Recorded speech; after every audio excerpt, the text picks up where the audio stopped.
Usrek soal keturunan Yaman itu penting sekali. Terus mencermatinya, fokus tak berpaling. Tidak sedikit oknumnya suka merendahkan, menghinakan. Bukankah sesungguhnya menggiring diri untuk terguling? Kalau ada suku Tionghoa, keturunan Yaman, suku apa?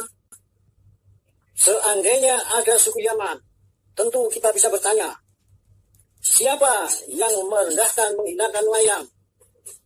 Jawabnya, ada oknum orang dari suku Yaman.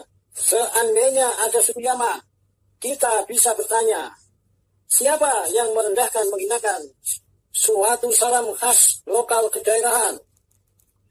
Tentu jawabnya ada oknum orang dari suku Yaman. Seandainya ada suku Yaman, kita bisa bertanya, siapa yang merendahkan, menghinakan adat budaya anak sungkem pada orang tua? Jawabnya, tidak lain ada oknum orang dari suku Yaman. Seandainya ada suku Yaman, kita bisa bertanya, siapa yang merendahkan, menghinakan suatu perkawinan karena si pria dianggap tidak sederajat? Jawabnya jelas, ada oknum orang dari suku Yaman.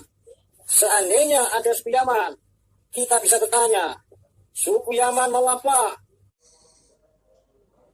Simak pula petikan video dari bagian pengantar KRAT Wirahadiningrat saat podcast dengan Pak M. Subhan SHMH yang mengajukan judicial review ke Mahkamah Konstitusi.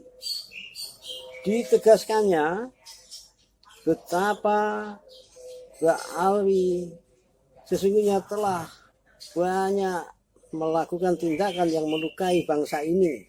Kewarganegaraan orang-orang asing yang tinggal di Indonesia dan terbukti terkonfirmasi mereka belum pernah mengajukan kewarganegaraan. Terutama diantaranya adalah klaim Mbak Alwi, imigran dari Yaman yang akhir-akhir ini viral disoroti dengan berbagai macam penyimpangan, termasuk pengakuan cucu Nabi yang belum terkonfirmasi, bahkan terindikasi palsu. Mereka juga rasis, mereka juga membelokkan sejarah Nusantara, mereka juga memalsukan banyak makam-makam, dan kini mereka mencoba untuk mencaplok para pahlawan bangsa, diakui sebagai bagian dari mereka. Padahal menurut sejarah mereka baru datang setelah Perang Diponegoro, kurang lebih sekitar tahun 1832. Kemudian setelah itu, imigran dari Yaman ini tidak mendukung perjuangan kemerdekaan bangsa. Mereka absen di gerakan 1908 kebangkitan nasional, mereka absen di Sumpah Pemuda 1928, mereka juga absen di dalam perjuangan seputar BPU, PKI, PPKI, persiapan kemerdekaan Indonesia, hingga mereka juga absen di dalam Perang 10 November, padahal Jenderal Malabim wafat di Jembatan Merah, di dekat Kampung Ampel, tempat banyak dari klan mereka tinggal, tanah perdikan Ampel tinggal sedikit, banyak yang dikapling-kapling oleh mereka, tapi mereka absen di dalam serangan agresi militer pertama dan kedua Belanda. Mereka juga absen di dalam serangan Janur Kuning, juga tidak tercatat nama mereka ikut dalam perjuangan bangsa. Tetapi kini mereka seolah-olah menjadi majikan-majikan dari pribumi Nusantara. Ternyata menurut Kang Mas Subhan, sarjana hukum, magister hukum ini yang telah mengajukan uji materi ke Mahkamah Konstitusi, mayoritas dari mereka terbukti belum pernah melakukan proses pengajuan kewarganegaraan kepada pemerintah Republik Indonesia secara resmi, sebagaimana amanat dari Undang-Undang Dasar 45 kita, pasal 26 konstitusi kita, dan juga Undang-Undang Kewarganegaraan yang itu oleh beliau diuji materi kepada Mahkamah Konstitusi. Baik, sekali lagi saya katakan, no viral, no justice. Kalau tidak viral, kalau tidak ramai, tidak meledak beritanya, tidak didukung oleh netizen, maka tidak ada keadilan.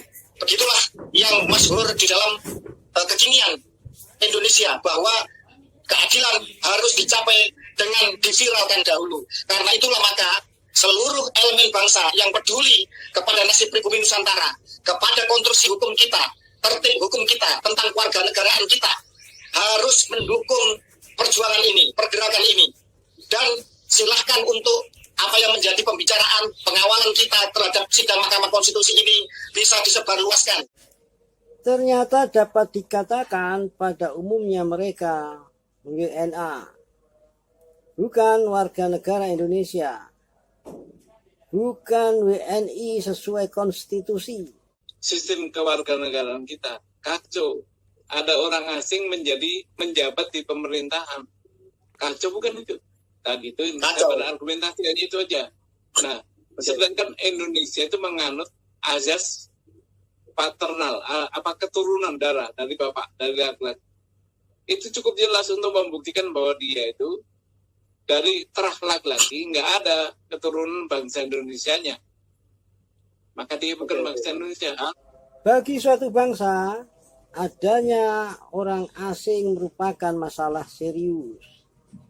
Lebih-lebih lagi, orang asing itu oknum-oknumnya sangat arogan terhadap orang bangsa Indonesia.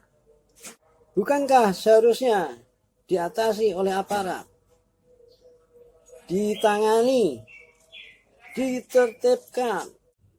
Tanpa ada putusan MK juga harus begitu, karena memang terbukti mereka bukan warga negara Indonesia.